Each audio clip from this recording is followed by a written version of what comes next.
সময় সংবাদের সঙ্গে আছি আমি শফিক মোহাম্মদ।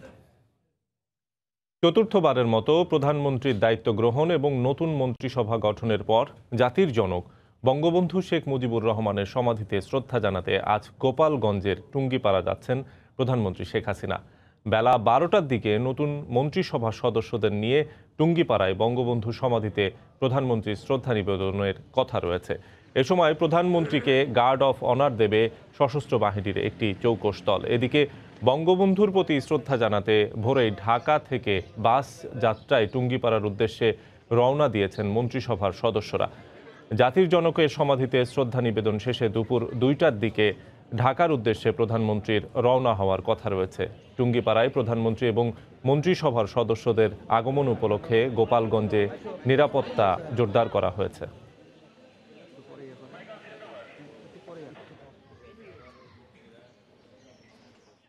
এই মুহূর্তে গোপালগঞ্জের টুঙ্গিপাড়ায় আছেন রিপোর্টার ফেরদৌস লিপি। সরাসরি চলে যাচ্ছি তার কাছে। লিপি। শফিক, আমরা এই মুহূর্তে অবস্থান করছি বঙ্গবন্ধুর সমাধি প্রাঙ্গণে এবং এখানে আমরা দেখেছি যে প্রধানমন্ত্রীর আগমন উপলক্ষে সব ধরনের প্রস্তুতি সম্পূর্ণ করা হয়েছে এবং বেশ কয়েকটি স্তরে নিরাপত্তা ব্যবস্থা নেওয়া হয়েছে। বিশেষ করে প্রধানমন্ত্রীর যে বিশেষ নিরাপত্তা বাহিনী এই মুহূর্তে এলাকা ঘিরে ফেলেছে এবং তাদের নিয়ন্ত্রণে নিয়ে এসেছে এবং আমরা দেখেছি যে 10টার কিছু পর থেকেই যে প্রধান ফটক সহ যে 3টি গেট রয়েছে যে সমাধি প্রাঙ্গণে, সেই সমাধি প্রাঙ্গণের গেটগুলো খুলে দেওয়া হচ্ছে এবং এখানকার যে স্থানীয় নেতাকর্মীরা আছেন আওয়ামী লীগের, সেই নেতাকর্মীদেরকে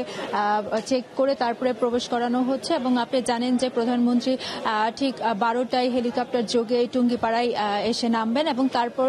এখানে উপস্থিত হবেন এবং যে কর্মসূচিটি আছে সেটি হয়তো আপনারা জানেন যে আসার পরে এখানে প্রধানমন্ত্রী হিসাবে তিনি প্রথমে বঙ্গবন্ধুর সমাধিতে পুষ্পস্তবক অর্পণ করবেন, তারপর চৌকস বাহিনীর একটি দল গার্ড অব অনার প্রদান করবেন, তারপর নবগঠিত যে মন্ত্রিসভা সেই 46 জন মন্ত্রিসভা নিয়ে তিনি বঙ্গবন্ধু সমাধিতে পুষ্পস্তবক অর্পণ করবেন এবং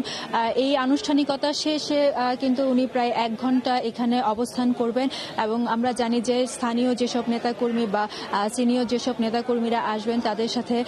তিনি কিছুটা সময় এখানে অবস্থান করবেন, তারপর 2টায় ঢাকার উদ্দেশ্যে রওনা হবেন। তো এখানে যারা স্থানীয় নেতাকর্মীরা আছেন তারা বলছেন যে আসলে যে একাদশ জাতীয় সংসদ নির্বাচনী এলাকা কিন্তু প্রধানমন্ত্রীর এই গোপালগঞ্জ 3 অর্থাৎ টুঙ্গিপাড়া, কোটালীপাড়া সহ এই এলাকায় থেকেই কিন্তু নির্বাচনী প্রচারণা শুরু করেছিলেন এবং সরকার গঠন ও মন্ত্রিসভা গঠনের পর কিন্তু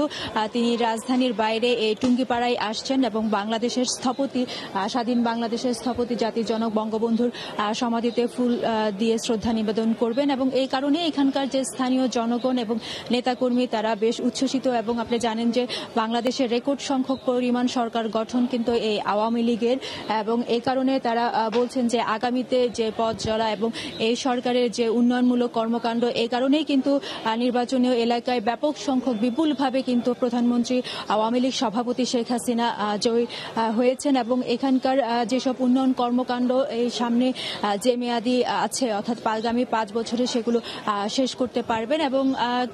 আমরা দেখেছি যে ইতিমধ্যে বেশ কিছু নেতাকর্মী এই সমাধি প্রাঙ্গণে কিন্তু ঢুকেছেন এবং অনেক নেতাকর্মী বাইরে অপেক্ষা করছেন এবং প্রত্যেককে আসলে নিরাপত্তা বেষ্টনী পার হয়ে কিন্তু এখানে অবস্থান